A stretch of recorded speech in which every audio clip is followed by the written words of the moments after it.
वर्त का चतुर्थांश, चतुर्थांश मतलब होता है चौथा हिस्सा। देखो चतुर्थ मतलब चौथा अंश, चतुर्थ अंश को बोलते हैं चौथा हिस्सा व्रत का। देखो ये रहा, ये है व्रत और ये है केंद्र और ये दे रखी है त्रिज्या। और अगर हम इसको ऐसे मिला देते हैं ऐसे यहां पर,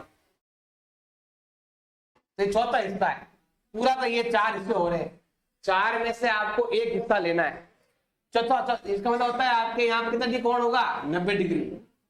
एग्जाम में क्वेश्चन आया हुआ 1 नंबर का, चतुर्थांश का कोण कितने डिग्री का होता है, कितना आएगा आपके 90 डिग्री आपको लिखना है। इसको आप 1/4 भी कह सकते हैं, वर्त का चौथा हिस्सा भी कह सकते हैं। और हमें ये वाला ज्ञात करना है। बताओ त्रिज्या कितनी है इसकी, परिधि दे रखी है, क्या दे रखी है, यहाँ पर वर्त की परिधि दे रखी है। परिधि मतलब पूरी लाइन, हमारे पास परिधि दे रखी है, क्षेत्रफल ज्ञात करना है। और ये जो है ना, ये आपके इसकी तरह दिखता है, इसके दिखता है ना, तो कोण तो हमारे पास है, त्रिज्या नहीं है हमारे पास। और त्रिज्या कहां से ज्ञात होगी, यहां से परिधि से ज्ञात होगी। तो हम क्या करने वाले हैं, पहले हम लेने वाले हैं परिधि। बताओ परिधि कितनी दे रखी है, 22 सेंटीमीटर। लेकिन हमें ये त्रिज्या खंड दिख रहा है, चतुर्थांश कह दो या 90 डिग्री वाला त्रिज्या खंड कह दो, एक ही बात है। और यहां पर हमें त्रिज्या चाहिए, त्रिज्या दी भी नहीं है, लेकिन हमें इस वर्त की पूरी परिधि दे रखी है। अब परिधि दे रखी, उससे हमें क्या ज्ञात करनी पड़ेगी, त्रिज्या ज्ञात करनी पड़ेगी। परिधि का सूत्र क्या है, 2πr बराबर 22, 2 का 2, पाई का मान 22/7, त्रिज्या हमें करनी है ज्ञात बराबर 22।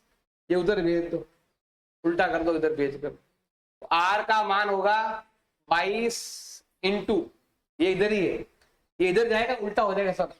जो गुणा में है वो भाग में, और ऊपर है भाग वाला गुणा में, गुणा वाला भाग में।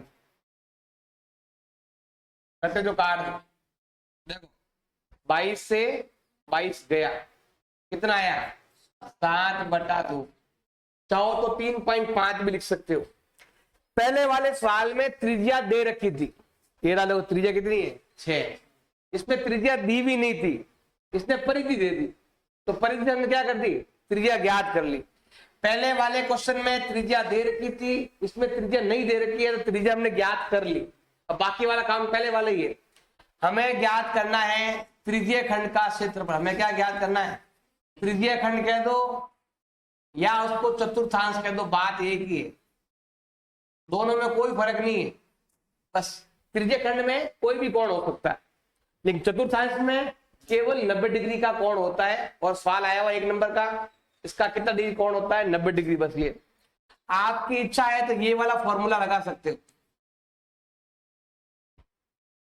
ये पूरे वर्त का चौथा हिस्सा है, ये वाला फॉर्मूला भी लगा सकते हो, या फिर ये वाला लगा दो जो हमने त्रिज्य खंड का है, πr² θ/360।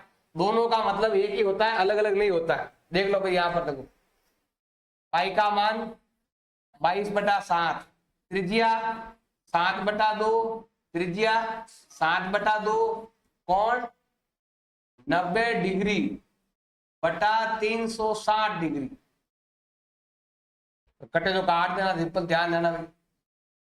देखो अगर मैं इसमें इसका भाग दूंगा, भाग कितनी बार जाएगा, 4 बार, तो वही हो गया। देखो 1/4 50 हो गया। ठीक, अब देखो 2 का भाग यहां जाता है कितनी बार, 11 बार, और 7 से 7 कैंसिल, 11 × 7 77 बटा 4 का डबल 8, भाग दो आपस में, भाग जाने वाला है 9 बार, 9.625। जैसे भी अपने हिसाब से भाग दे देना, उसको भाग देंगे। ये उत्तर भी राइट है आपका और ये उत्तर भी राइट है, दोनों आंसर राइट है, जो अच्छा लगे वो लिख सकते हो।